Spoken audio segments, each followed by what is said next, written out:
জয় গুরু। ওং শ্রী পরমাত্মনে নমঃ। শ্রী শ্রী গুরু গৌরাঙ্গ জয়ত। সকলকে জানাই শুভেচ্ছা এবং যথাস্থানে প্রণাম জানাই।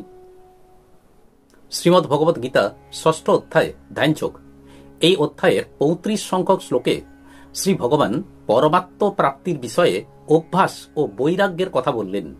এবার ৩৬ সংখ্যক শ্লোক।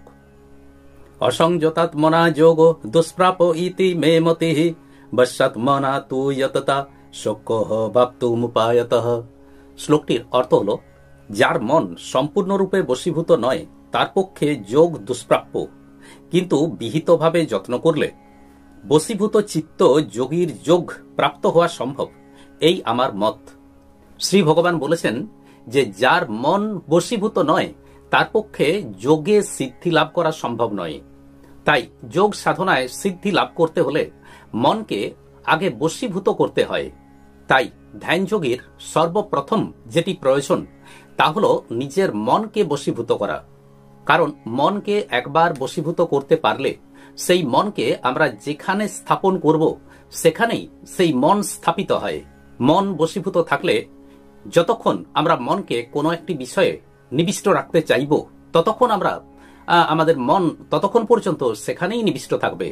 আমরা সাধারণ সংসারী মানুষদের পক্ষে এই ধ্যানযোগ কঠিন হওয়ার একটি কারণ যে এটি হলো আমাদের মন বশীভূত নয়।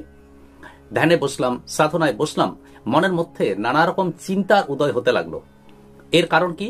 কারণ আমরা মনকে বশীভূতই করিনি। মনকে বশীভূত না করে আমরা যোগ সাধনা ধ্যান যোগের ভাবনা চিন্তা করছি বা ধ্যানে বসলাম বা সাধনায় বসলাম, তাতে আমাদের ফল কি হবে? তাতে ফল কিছুই হয় না, বরং সময়টা বৃথা যায়। তাই সর্বাগ্রে আমাদের প্রয়োজন মনকে বশীভূত করা। আর এই মনকে বশীভূত করার জন্য শ্রী ভগবান এর আগের শ্লোকে অভ্যাস ও বৈরাগ্যের কথা বলেছেন। মন বশীভূত হলে আমাদের ইন্দ্রিয়গুলো আপনা আপনি বশীভূত হয়ে পড়ে। এই যেন ঠিক কথায় আছে যে কান টানলে মাথা আসে। তো কান টানলে মাথা আসে ব্যাপারটি হচ্ছে এই যে আমরা যদি মনকে একবার সংযত করতে পারি, বশীভূত করতে পারি, তখন বিনা আয়াসে কোন রকম প্রচেষ্টা ছাড়াই আমাদের ইন্দ্রিয়গুলো বশীভূত হয়ে পড়ে।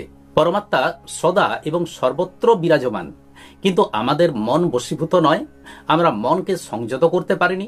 আর সেই কারণেই পরমাত্মার এই বিদ্যমানতা, তিনি যে সর্বত্র বিরাজমান, এটি আমাদের উপলব্ধি হয় না। আমাদের অনেকেই নিরামিষ ভোজন করেন, মাছ মাংস এই সমস্ত খাদ্য গ্রহণ করেন না। আর এই নিরামিষ ভক্ষণ করে আমরা সাধনা করি, ধ্যান যোগের অভ্যাস করি, কিন্তু দীর্ঘ অভ্যাসের ফলেও আমরা কিন্তু পরমাত্মার কোনো উপলব্ধি আমাদের মধ্যে আসে না। এর কারণটি এই যে আমরা আমিষ জাতীয় খাদ্য ত্যাগ করেছি ঠিক কথাই, অর্থাৎ এটিকে আমরা ত্যাগ করতে পারলাম ঠিক কথাই, কিন্তু বিষয় ভোগের প্রতি আমাদের আসক্তি তো যায়নি। অর্থাৎ এটি আমার, এই সম্পত্তিটি আমার, এই সমস্ত কিছু আমার, এই যে আসক্তি, এই যে বিষয় ভোগ, এটি যতক্ষণ না দূর হয় ততক্ষণ পর্যন্ত মনকে বশীভূত করা মুশকিল। কেননা সেই বিষয় ভোগের দিকে আমাদের ইন্দ্রিয়গুলো ছুটে চলে। আর ইন্দ্রিয়গুলোকে যদি আমরা রাশ টানতে চাই সেক্ষেত্রে আগে মনকে রাশ টানতে হয়। মনকে যদি আমরা একবার বেঁধে ফেলতে পারি তখন ইন্দ্রিয়গুলোর আর ক্ষমতা থাকে না যে তারা কোনো প্রকার বিষয় ভোগের দিকে ধাবিত হয়। তাই ধ্যান যোগে সিদ্ধি লাভের জন্য আহার, বিহার ইত্যাদি প্রতিটি ব্যাপারেই যেমন লক্ষ্য রাখতে হয়, তেমনি বিষয় ভোগের দিকটিকেও আরো বেশি পরিমাণে লক্ষ্য রাখতে হয়। অর্থাৎ মনের দৃঢ়তা প্রয়োজন। যথেষ্ট দৃঢ়তা সহকারে যদি আমরা মনকে বশীভূত করতে পারি এবং অভ্যাস, বৈরাগ্য ইত্যাদির মাধ্যমে আমরা যদি মনকে একবার বশীভূত করতে পারি এবং যথেষ্ট দৃঢ়তা সহকারে আমরা যদি ধ্যানযোগ অভ্যাস করি, তাহলে ধ্যানযোগের সিদ্ধি লাভ সম্ভব। এটি যে সম্ভব এই কারণেই শ্রী ভগবান এখানে বললেন ইতি মে মতিহি, অর্থাৎ এটি আমার মত। মনকে বশীভূত করতে হলে প্রথমেই আমাকে জানতে হবে যে আমি কে। মনের মধ্যে স্থির বিশ্বাস রাখতে হবে যে আমি শ্রী ভগবানের একজন নিত্য দাস, আমি ভোগী নই। তত্ত্ব জানাই আমার এই জীবনের প্রধান লক্ষ্য। আমি হলাম ভগবানের। আর কাজেই আমি যদি নিজেকে ভগবানের চরণে অর্পণ করতে পারি, এটি হবে আমার মূল লক্ষ্য। আমাদেরকে বুঝতে হবে যে আমরা হলাম শ্রী ভগবানের সেবক, কাজেই শ্রী ভগবানের সেবা করাই আমাদের লক্ষ্য। এভাবে যদি আমরা মনের মধ্যে এই সমস্ত সংকল্পগুলোকে দৃঢ়তা সহকারে ধরে রাখতে পারি, তাহলে মনকে বশীভূত করা যায়। মনকে বশীভূত করার একটি প্রধান উপায় যে মনকে শুদ্ধ করতে হয়। ঠিক যেমন একটি পাত্রে যদি আমরা সাধারণ কিছুটা জল রেখে দিই, তো কিছুদিন পরে দেখব সেই জলে শ্যাওলা পড়েছে বা ছোট জীবাণু, ভাইরাস, বিভিন্ন রকমের পোকা মাকড় ইত্যাদি নানা কিছু সৃষ্টি হয়েছে। ওই জলটিকে যদি ডিস্টিলড ওয়াটার অর্থাৎ সেটিকে যদি পিউরিফাই করে রাখা হতো, তাহলে সেই জলটি যেমন জল ঠিক তেমনি ভাবেই থাকতো। অর্থাৎ সেই জলটির মধ্যে কোনো প্রকার কোনো জীবাণু, ভাইরাস এসবগুলোর সৃষ্টি হতো না। তেমনি ভাবে আমাদের মনকে যদি আমরা শুদ্ধ করতে পারি এবং মনকে যদি শুদ্ধ অবস্থায় নিয়ে আসতে পারি, তাহলে মন বশীভূত হয়। তখন মনের মধ্যে আর কোনো প্রকার ওই ভাইরাস, জীবাণু, ব্যাকটেরিয়া এগুলো আর জমতে পারে না। এবার 37 সংখ্যক শ্লোক। অর্জুন উবাচ অজাতি হি শ্রদ্ধয় পেত যোগাচলিত মানসঃ অপ্রাপ্য যোগ সংসিদ্ধিং কাং গতিং কৃষ্ণ গচ্ছতি।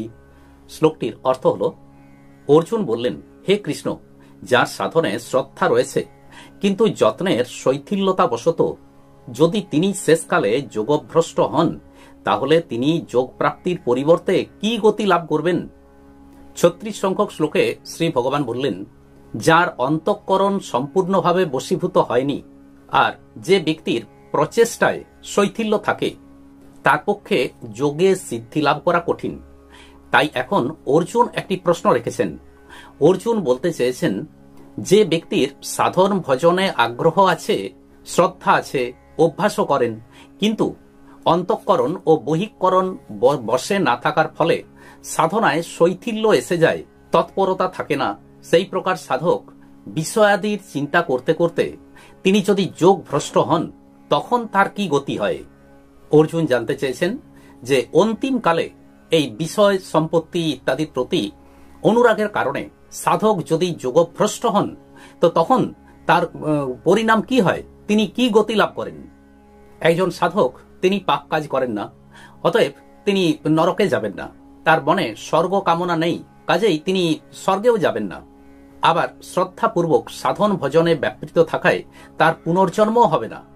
কিন্তু জীবনের শেষ সময়ে, অন্তিমকালে, যে সময় মনের মধ্যে পরমাত্মার কথা, শ্রী ভগবানের কথা জাগরুক থাকার কথা, সেই সময় তিনি যদি বিষয়াদির প্রতি অনুরক্ত হয়ে পড়েন, তখন তার আশ্রয় কোথায় হবে?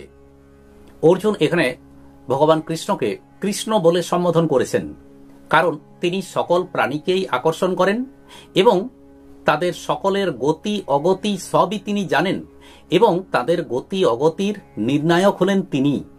তাই অর্জুন জানতে চেয়েছেন যে সেই সমস্ত যোগভ্রষ্ট সাধকদের তিনি কোন দিকে আকর্ষণ করবেন, তাদেরকে তিনি কি গতি প্রদান করবেন।